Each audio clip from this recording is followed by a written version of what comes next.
edition of the Mindset Game podcast, and I'm your host, James Roberts. I'm a two-time Paralympian, online training and nutrition coach, and owner of James Robert Fitness. You can find more of my content by going to my website, fitamputee.co.uk. But before we get started with today's show, first off, let me take this opportunity to welcome back the regular listeners. And if this is your first time listening to the show, I hope you enjoy this episode and decide to subscribe to the show. And on today's show, I've got Peter Metalli, aka the Obese Man Rowing. Previously, Peter organized, coached, and wrote about swimming, cycling, running, and rowing for the past 35 plus years. Now he's doing something for himself. He's rowing 9.6 million meters on an ergo, aka rowing machine, to Tokyo 2020. So welcome onto the show, Peter. Oh, hi, thank you. So before we delve into today's episode, Peter, obviously we talked about this a little bit briefly off air. Obviously, can you allude to what kind of possessed you to want to do this challenge in the first place for the listeners? Well, it was really, I kind of had some health issues. I hurt my back when I was doing triathlon many years ago, and over the years I just put weight on bit by bit, year by year, and didn't really notice it. And then suddenly, after about 20 years, I was twice the weight I was when I was competing. And so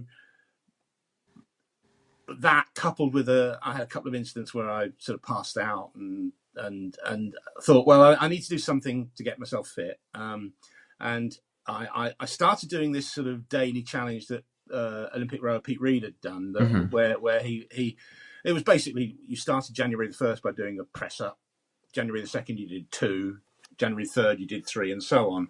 And I kind of varied, I changed his around a little bit. And so one of the months I started rowing, and I started rowing 100 meters on the first day, 200 meters second day, and did it that way.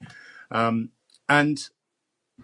then I got injured, and so it all came back. And then I thought, well, a friend of mine had actually done this challenge where she'd was battling depression, and she decided that the thing she was going to do was to set herself a target of rowing at Henley Women's Regatta.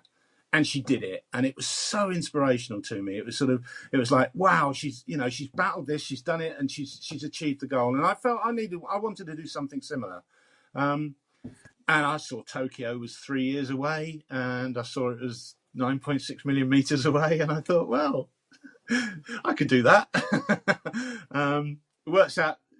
When it started out, it was about 8.7k a day, which is not bad until you realise it's every day, every single day, without a break. And if you do have a break, the meterage goes up, and so I'm up to about 9.7 at the moment, but I'm feeling good. I still feel I can do that, with rest days here and there. I've got the back issue to worry about, so I've still got to keep that in mind. So I do have rest days every now and again. So I'm probably looking at about 10k average a day when I row now, and I'm building up to that slowly, doing probably about 6 or 7k at the moment on most days, and hopefully by the time the 3 years are up, 12, 13k a day won't be too much of a problem for me. And you talk about obviously having to row between 6 and 10k a day. What is kind of some of the things you do to overcome boredom? Obviously, because we could say the everyday rower, that's not really that much meterage training. No. But for somebody that's maybe starting out in the gym, what's maybe some of the things you do to overcome it, to make it, to get through a session? Yeah, absolutely. I mean, I'm not trying to make out that I'm doing something exceptional here, really. It's that part of that is to say, look, anyone can do this. This is something that if a 59-year-old massive, morbidly obese man with a dodgy knee and a bad back can do this, then anyone can have a go at doing this. You look at, like, as you say, serious rowers, there'll be, 18, 20k a day is nothing to them. Or it's, certainly something to them, but it's, that's the kind of meterage that they're doing. So you're putting that into perspective. What I'm actually doing is nothing compared to that. And certainly their speeds are almost twice as fast as me. So mine is about, it's almost like saying, right, I'm setting myself a challenge. I'm going to get my health right. I mean, the health is the number one thing. To stop being morbidly obese is the next thing, and to lose weight. And I'm coming towards that. I've lost 7 or 8 since I started. I'm not trying to lose weight as such. I'm hoping I will lose weight as part of the process of getting healthier. And that's really what I'm trying to do. I'm trying to live a bit more of a healthier lifestyle. I've noticed just naturally I'm having less dairy. I'm just the whole lifestyle is changing, and it's the mindset. And because of that, I'm driven to do it every day. Other people can do exactly the same. And as you say, one of the things that puts people off is you think, most people are going to a gym and they'll see that dusty piece of equipment in the corner and they'll think, I'll do 5 minutes. I'm doing an hour. I'm doing 45 minutes to an hour every day. And to most gym users, even the fit guys, sitting on an erg for 45 minutes to an hour is it can be boring. I've tried I listen to music. I've tried watching a video. Problem was it was a comedy video. I ended up laughing, and the pace went, instead of my normal sort of 210 pace, it was down to 225. And a couple of times I stopped. So I've stopped doing that. I just listen to music when I'm doing it, but I set myself different programs. I follow a couple of plans from various people. There's a really good group called Fitness Matters. And I've followed a couple of their programs for sort of 4 to 6 weeks. That's that kind of thing. I haven't yet done. There's another one out there called the Peak Plan, and I haven't yet done that. But it's in the back of my mind. And my lovely daughter bought me a book at Christmas with 365 different rowing programs in. So I'm making my way through those as well. So it keeps it interesting. One of the very first questions I got asked by a rowing coach was, "Are you going to do this at UT2?" The whole thing, because the first one I just did the average as a plod. The first day I did 8,733 meters, and the question I got asked that day was, "Are you going to do the whole thing at UT2?"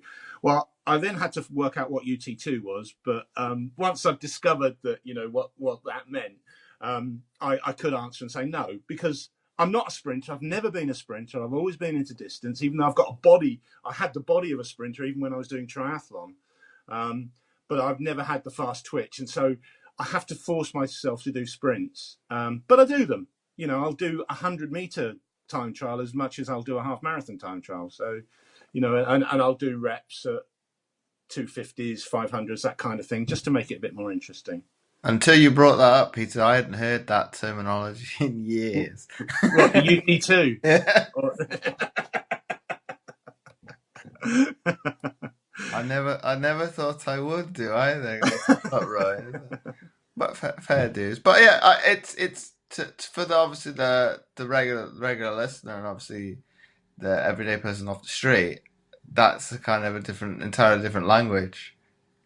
Yeah, well, UT2 is basically it's the jogging level of running. If you're out running, and it was always the 8-minute miling pace for most people was the sort of being able to talk to your mate while you're running along, that kind of level. And UT2 is effectively the rowing, the erg equivalent of that. So it's comfortable enough so you can keep going, but it's you're working, but you can still breathe and talk. And UT1 would be a little bit faster than that, pushing the heart rate up a little bit more. And then obviously you've got the anaerobic threshold level, the AT level, which is where you're really sort of pushing it on a bit more. So, people are they have their own terms. I mean, I call it a plod if I'm going out there. That's I'm just going out for a plod. Rowers know them as paddles if they're out in the water. I'm just going out for a paddle. Runners, it's a jog, or if you're a bike rider, you've got similar terminology. It's all the way through. It's an easy session, really, a UT2. So. No, I would never term it an easy session. Well, It's one. relatively It's easy. what, depending on what it is. It's definitely it's a mental. I won't say slog because that's probably a harsh No, I think slog's a good criticism of it. term. But it's got to be done because it's well at the elite level. It's the base of Yes. anything Yeah. that's Yeah. to be built upon. And then if you do, I think even for anybody from the general public, if you can build that and you have the right technique, everything else progresses on from that. Yes, it is. I'm putting myself down a bit on it. I mean, I do. You know, I'm saying it's easy. It's not always easy. You know, even at UT2, sometimes I often say actually the hardest. I mean, my rowing machine is in my garage, which is next to my house. I have probably 8 meters to walk to it, and that's the hardest 8 meters I do of most sessions. I would say it's for me. It's the getting out there and actually getting on the machine. Once I get going, I can keep going. I'll go for an hour, hour and a half, and I'm quite happy to be out there doing that. But especially during the winter months when the snow was on the ground, you know that those 15 steps to get to it were the hardest part, really. And in terms of this, probably my next question for you, Peter. Why do you think so many people, we'll say non-rowers now, this probably I'm me included. I'm a I non-rower. I loathe the row machine, but for the ones that are just starting out, why do you think they're put off by it being in a gym environment? I think a lot of that is probably technique. I mean, if you walk into most gyms and you see people using a rowing machine, they're not using it properly. And with all due respect, an awful lot of the fitness personnel don't see it as a priority because a lot of them don't spend a lot of time being trained on how to coach using a rowing machine. They've got an awful lot of equipment. It's one piece of equipment in a gym. Rowers know it's an essential piece of equipment. Other sports people also know it's an essential piece of equipment. Top level triathletes will use rowing machines. Top level cyclists will use rowing machines. Top level swimmers will use rowing machines because they know that it actually exercises. You know, it feeds the whole body. You use more muscle groups on a rowing machine than you exercise more muscles on a rowing machine than you do on any other apparatus all in one go. You're getting you're getting an aerobic workout. It actually it's one of the best pieces of equipment I've ever seen as a coach in 35 years, 40 years nearly. And I only got involved with it because my daughter was doing triathlon, and we entered this one race that had a rowing element in rather than the swim, and she had a few little goes on it beforehand, and then I suddenly realised how good this machine was, and I'm not associated with any of the rowing companies at all, but I would honestly say if you're going to buy one piece of sports equipment, it would be a rowing machine. You don't have to work hard, eyeballs out on it all the time. You can work eyeballs out on it if you want to. It's so flexible. Somebody like me who is morbidly obese, I mean, I was 145 kilos when I started this. I don't know what that is. I think I was about 24, 25 stones, something like that. I can sit on a rowing machine and work out. So anybody can do it. My daughter, when she started, was 8 years of age. She could sit on a rowing machine and work out. Too many people will go in there, they'll whack the dial up to 10, thinking that's the best way. I'm going to work out really hard. And it's not the way to do it. You need to know that learn things about drag factors, which is the way of measuring different machines in different places, because all environments, the temperature, all sorts of things can affect how a rowing machine operates. So you need to look into it a little bit and work out on these things. The biggest surprise for me was I'd been using rowing machine, on level 10, like everyone else does, for the first couple of years. I mean, I've been doing it 10 years, but the first couple of years, I probably only rowed 2,000 meters a year. So it wasn't, I was like everyone else. I'd go in there, warm up on the rowing machine, 5 minutes, that's it. But when you realise that we went to my daughter went to the British indoor rowing championships, and when we were there, we met a few of the top guys, and they were saying, "Well, we row on level 4. It's generally about a level 4 or level 5 on our when we set it." And my daughter was 9 years of age, and she was already rowing on a 7. So we suddenly thought, "Oh, maybe we've got something a bit wrong here." So we learned very early on that actually adjusting that can make such a huge difference, and it becomes comfortable then to use. Of course, when you push yourself, it doesn't become comfortable, but you want to be able to use a piece of equipment that isn't painful. Really, you don't want to go in there to torture yourself in a gym, and I think too many people look at it and think, "Oh, that's something to torture myself with." Well, it doesn't have to be that way. It can really be a useful piece of equipment to get you fit in all sorts of ways. But wouldn't you agree, Peter? And this is going back a couple of years now, and we'll use the concept too as the example. It had a diagram on it on the say the not that arm, but you know what I'm talking about. It would be in between, just under the handle. So that argument to say that people don't necessarily use the right technique, I would say back then is not valid, but I've seen like more recently they've taken it off, and I don't know why. Because if you can instill the correct technique, well, then the stroke is more efficient. Right. Obviously, you're able to do more meters. There's no dispute that there was a label on the earlier machines that told you how to row. All I would say to that is that how many people read the terms and conditions of when they're signing up to anything? Most people don't read the instructions. They'll see that dial and they'll look at it, and then they'll think that they might even think they're doing the right technique.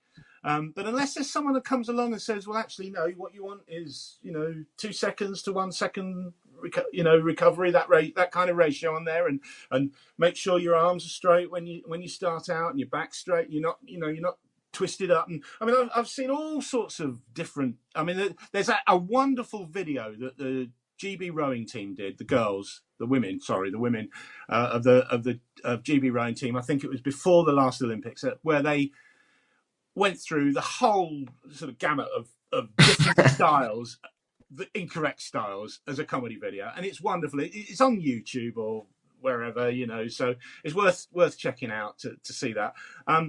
But it is, you can go into a gym and you can see it, and I often get there and I think, you're going to hurt yourself when I see someone on a rowing machine, and that worries me. So that's part of what I'm trying to do with Tokiro, really, with the is to go and say, well, look, this year is about me getting it going and becoming established. The first year, the second year is when I'm planning to go out and do a few sort of visits to various places to try and encourage other people to use rowing machines and get them to use them properly. Trying to get a bit more encouragement from the fitness personnel as well, because I think a lot of the fitness personnel don't rate the rowing machine as highly as I think they should do. Some are obviously very good, but you can go into some gyms and you can see a drag factor on. You can try the machine out, and the seat's all twisted and the handle's all loose, and the drag factor's 90, the maximum you can get out of it. Whereas it should be going up to around 200 odd. So you can understand why people pick up the piece of equipment. It's not well maintained, and so they don't feel comfortable with it. We went on a cruise, in fact, on a holiday last year, and they had 4 Concept 2s. We were lucky on the boat we were on. They had 4 Concept 2s. 2 were out of action.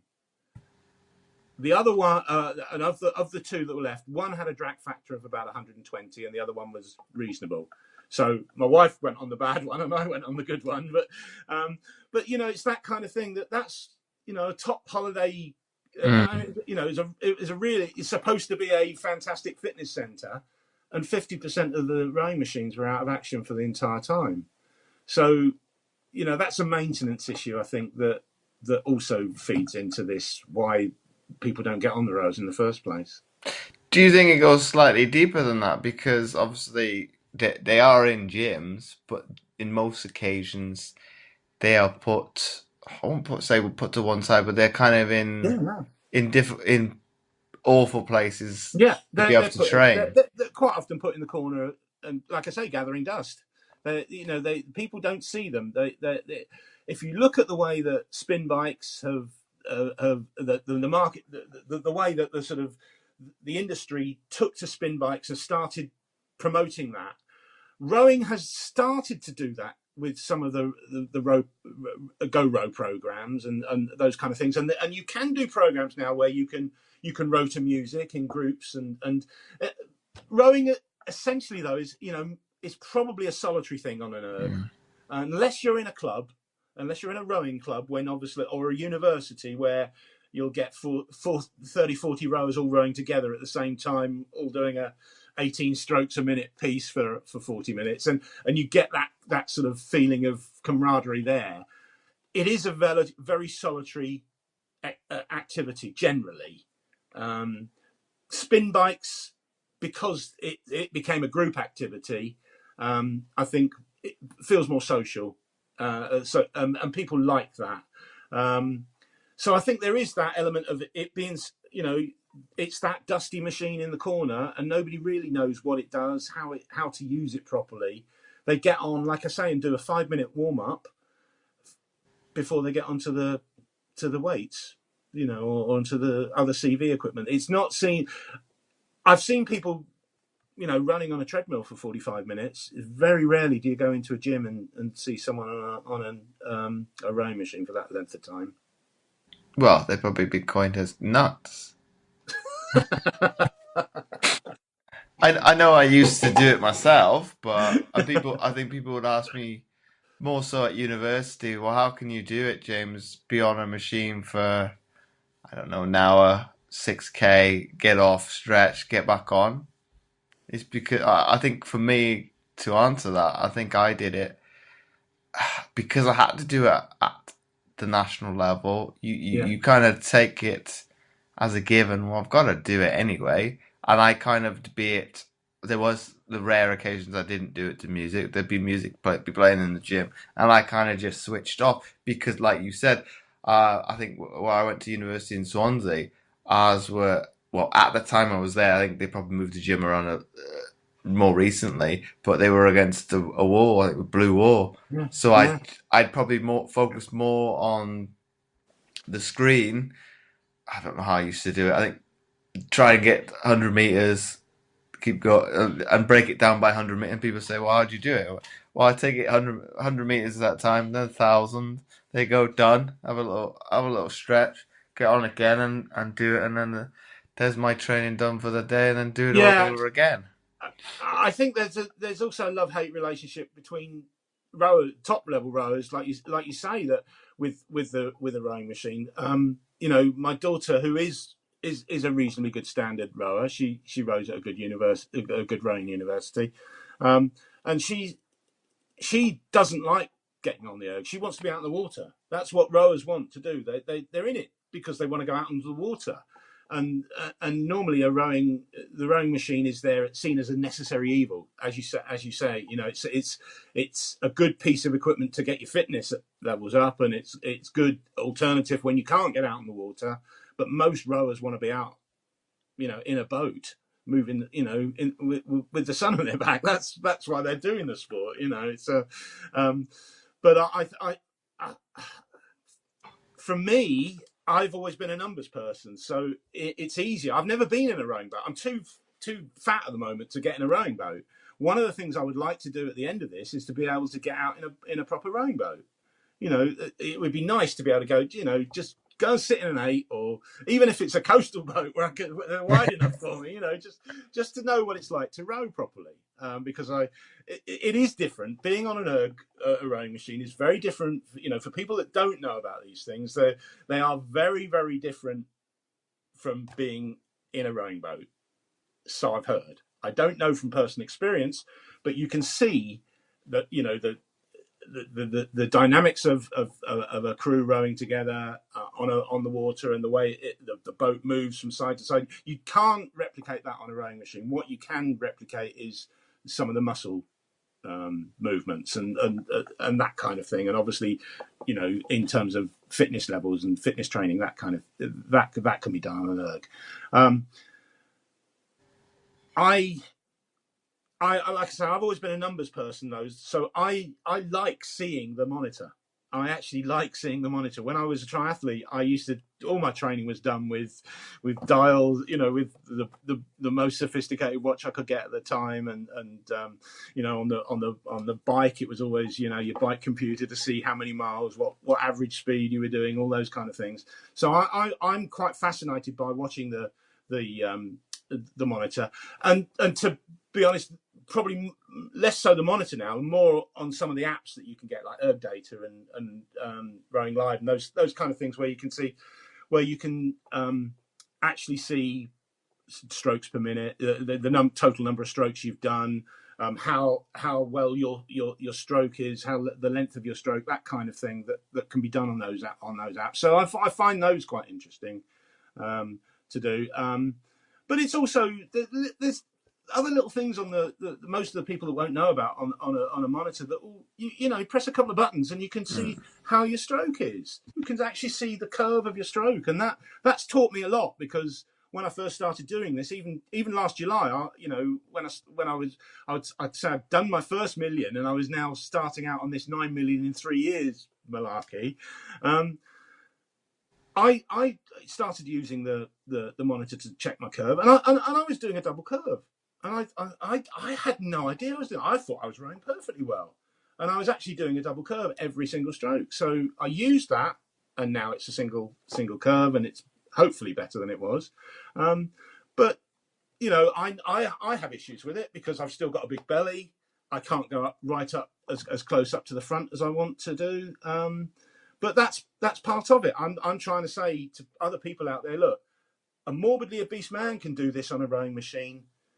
Anyone can do this. If you are, anybody under the age of 60, as I am in a couple of weeks' time, who is lighter than me, who hasn't got a bad back, who hasn't got a dodgy knee, you can certainly get on there. There's no reason, there's no excuse for you. But a lot of the excuses are in your head. You feel you can't do it, and I want to get across to people that actually you can. Just give it a go. Do what I did. Go out and do 100 meters on your first day. That's all you have to do. 100 meters on a rowing machine. Do 200 meters on the second day. Do 300 meters on the third day. After a month, you're doing 3 kilometers a day, and that is enough to get you fit. So somebody who is 25 stone like I was can come out and they can get on a rowing machine and they can start to make a difference with themselves, with their life. It'll improve your mood. It'll improve everything about your life. It really does. I sound like an evangelist on this, and I probably am, because I'm so convinced that the rowing machines are wonderful devices, and I get a bit upset when good rowers will poo-poo it and say, you're not going to get me on an erg, because I want to encourage people to get out there and have a go at using a rowing machine. I on some of the social media sites, I try to say, right, everyone join in this month. Why don't you come and do a row with Obese Man Rowing? We're going to do this cross-team challenge or something, and I'll get. I'm fantastic. I had 10 people already last month that actually did it with me, which was wonderful. And they were all sorts of speeds and ages, and it was great. We all had this little challenge to do where we had to row a set program, and we did it. And we've never met each other. All of us, none of us have ever met each other, but we all did it together separately, and we felt it felt more of a social. Going back to what you were saying earlier about why people don't use it in the gym, this felt more sociable, and as a consequence, I think I certainly enjoyed it more that month when I've got other people with me. Even if they might be 500 miles away. Or in fact, as one guy is in Germany. He rowed for the team last month and did it, and we all encourage each other on it. So I think there's that element to it, which is what I'm trying to push a little bit more as well, is to say, look, come on, get involved, come and have a go. I'll do it with you. If anybody out there, wherever you are in Great Britain, or even the rest of Europe if I can afford it to get to you. I will come and row with you. I will do that. If you want to start and do 100 meters, I'll come and row with you. I'll do 100 meters with you. I want to get people started on this journey. That what it's done with me is it now means that I'm now walking 10k a day. Now, I wasn't doing that before. But because I started just by my 100 meters a day on the rowing machine, I've started to develop other healthier aspects of my life. And I think that it just follows on from that. So it's just that first step. It's those first few steps out to the garage to get on the erg. That once you've got past that, the rest is easy. But I think what people probably allude to, Peter, in terms of, say, getting into a new sport, is they maybe concentrate more on or you could say, from one aspect, the participation, but on another, looking at it as more that, I think, as you progress, you look more towards the competitive side of it, but they forget that the other aspects of what sport can bring to you, be it obviously like we talked about the social aspect of it, meeting new people. It's that social interaction of getting to be around other people, which you may not get to do in your day-to-day living if you didn't have sport or do some sort of exercise. Yeah, I think you're right, and I think that that's again part of what I'm doing with Tokyo Row. The plan is to get out there and start to visit a few. I'll start with regattas and going to a few regattas and sort of doing some, just trying to promote it a little bit more to the people watching rather than the people out in the water, because I think the people in the water, they already know about rowing machines. They don't need to have a fat guy coming up to them and telling them how to do it. But some of the parents who might be thinking, I'm too old for this lark. I can't. But if we can just get that going, and I've met some really, just through the social media side of this, and the website, the Obese Men Rowing website that started up, that people have come forward, and I've actually met a couple of the people already. One of the things I did get was a few weeks ago. We went on a short trip to Ireland, and I didn't have again, it was on another cruise boat. We went on the cruise boat, and the rowing machine on there was broken completely. So I had no way for a whole week of rowing. And somebody on Twitter came forward from Trinity College in Dublin, and they let me have access to their rowing club to row for that day. Now, they were actually taking part in the Irish Championships, and they let me go and use the facilities, even though they weren't going to be there.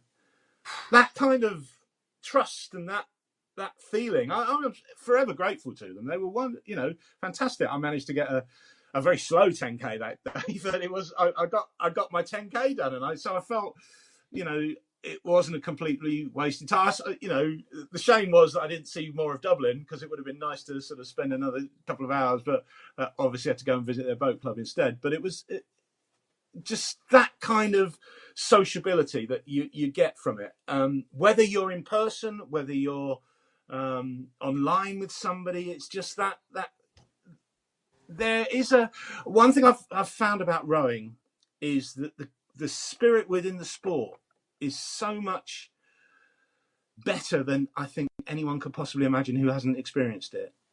Having been involved in numerous sports over the years, with cycling and running and swimming, triathlon, I have to say that rowing is probably the friendliest sport out of anything that I've ever encountered in 40 odd years.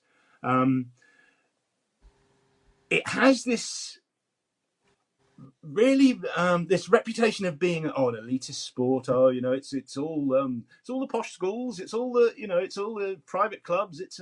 But they have been more welcoming in this sport than any other sport I have ever been in. I can say that with hand on heart, that I think that if people do start to get involved in the rowing side of it, erging is I very much see that erging is different from rowing, but they are obviously connected, because obviously rowers use ergs, and there is a crossover.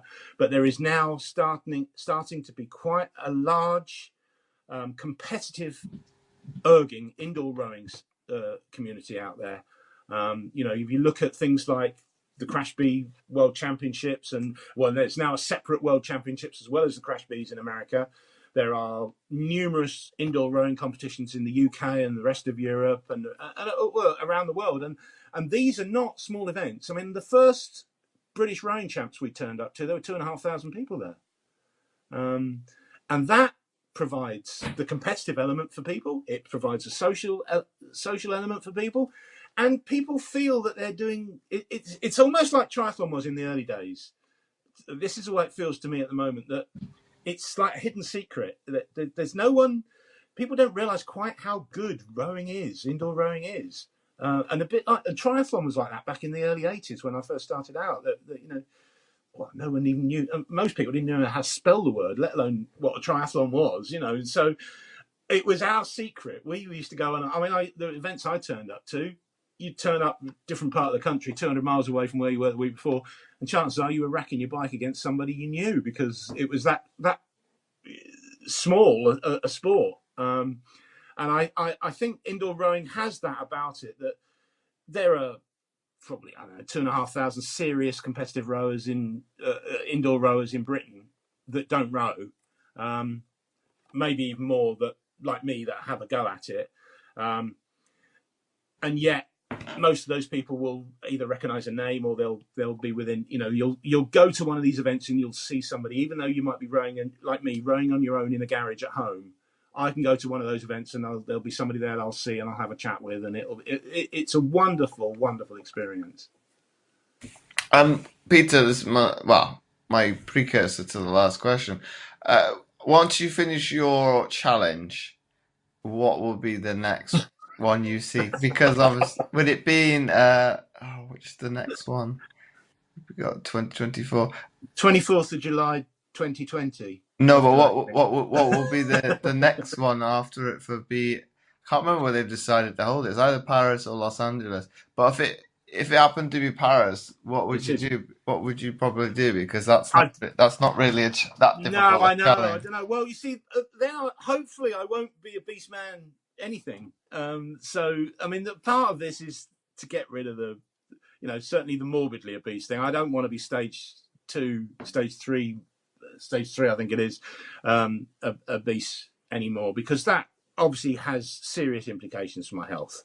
And I want to be here in 20 years' time, not in a box. You know, I want to do something about that.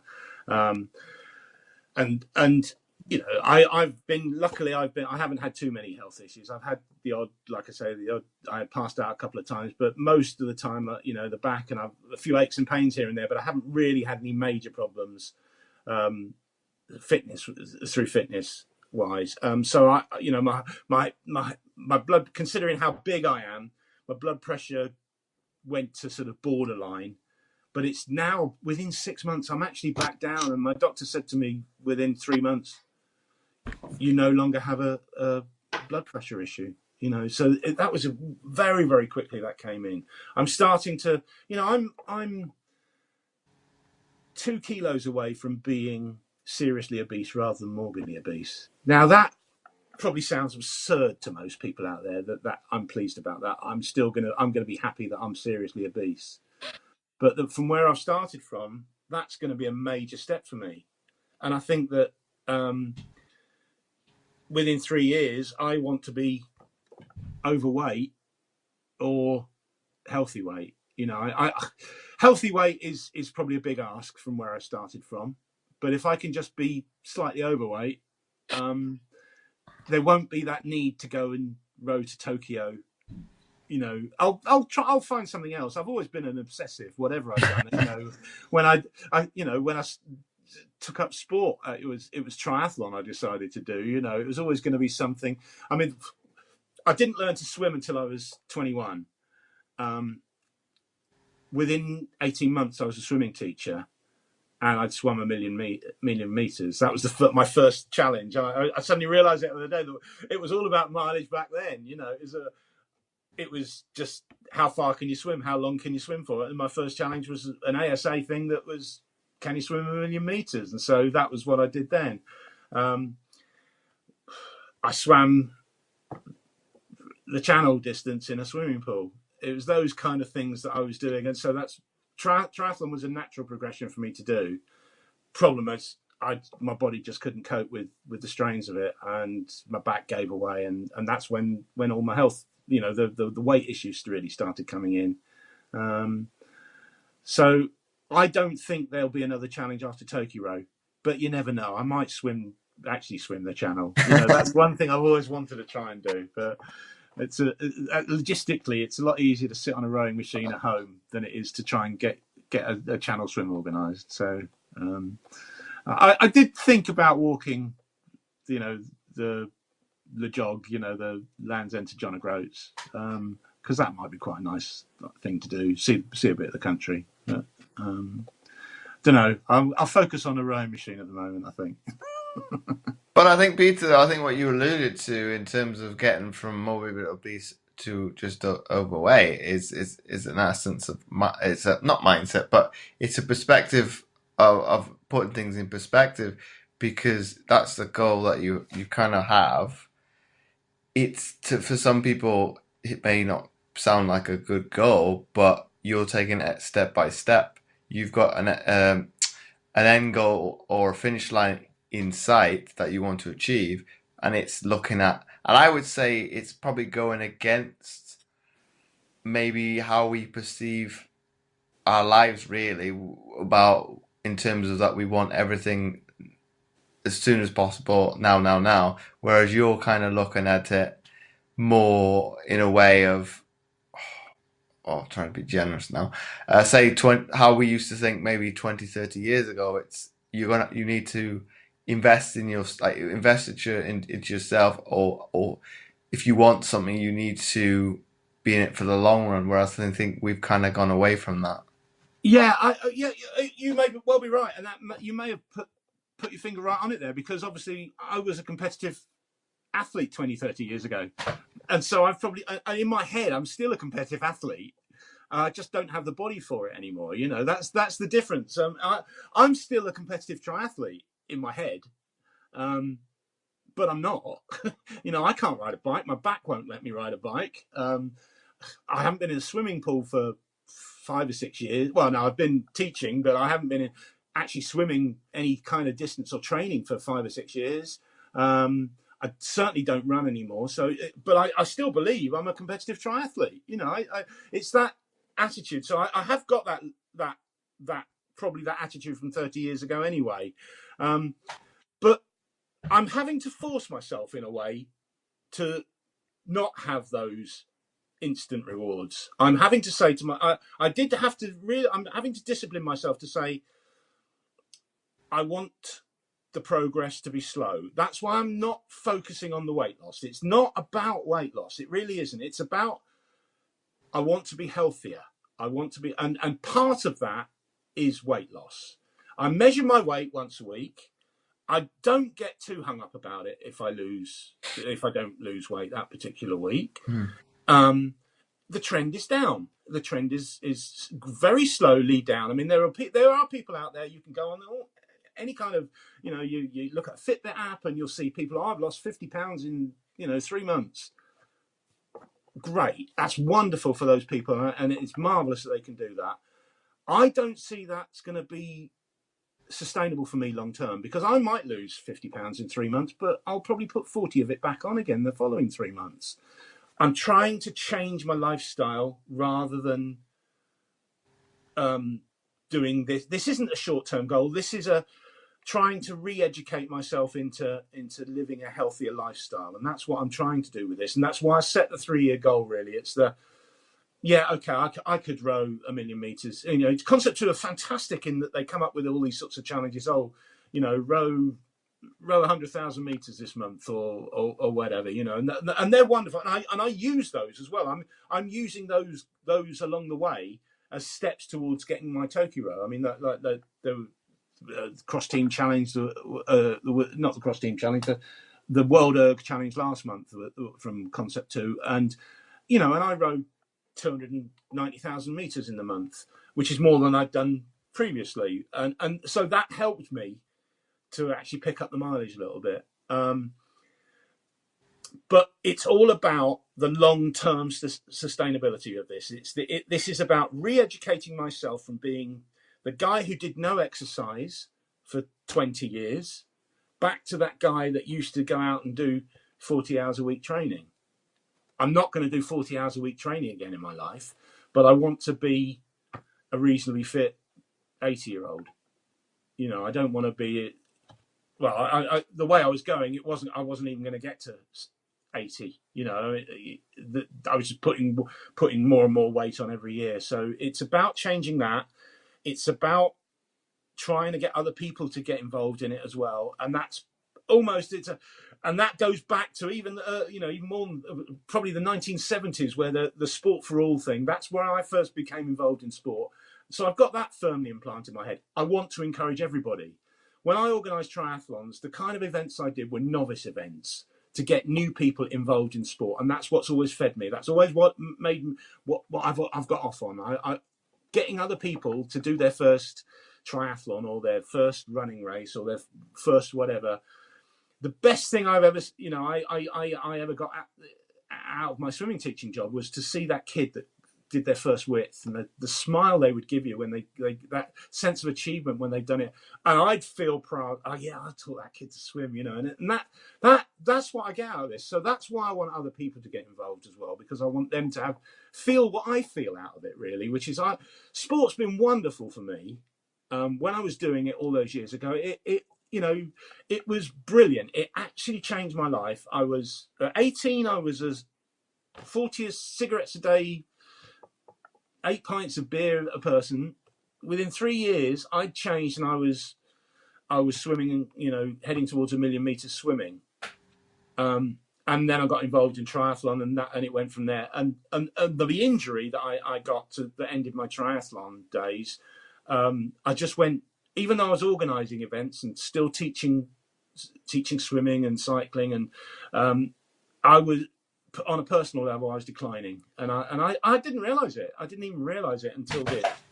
And like I say, now I'm like one of these people that have given up smoking. I'm enthusing about it. I'm over. What's the word? A born again exercise. But I'm trying to do it sensibly. It may not sound sensible to some people that I'll sit on an erg for 5 or 6 hours a week, but 5 or 6 hours is, I've built up to that from starting with 100 meters a day. I will do later this year. I want to do a 22 miler. I'm going to do it on the day that the first woman swam the channel in August. I'm going to do it a 22 mile row that day, just to sort of celebrate her life. And I ultimately want to do a full marathon on the erg, but I won't go beyond that. I've got to realise that my body has, it's broken down with bits with the back injury in the past, so I've got to be careful about that.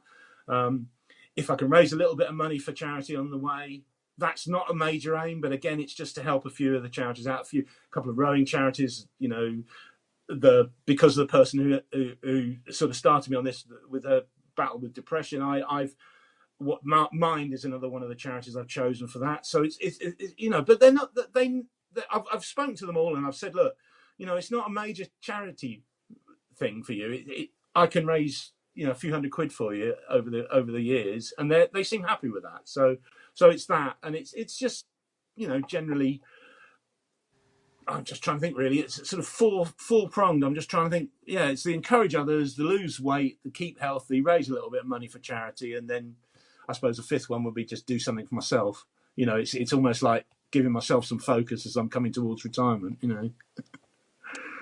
And my final question for you before we wrap up the episode today is, if you had to summarize what we've been speaking about into one sentence for people to take away, what would that be?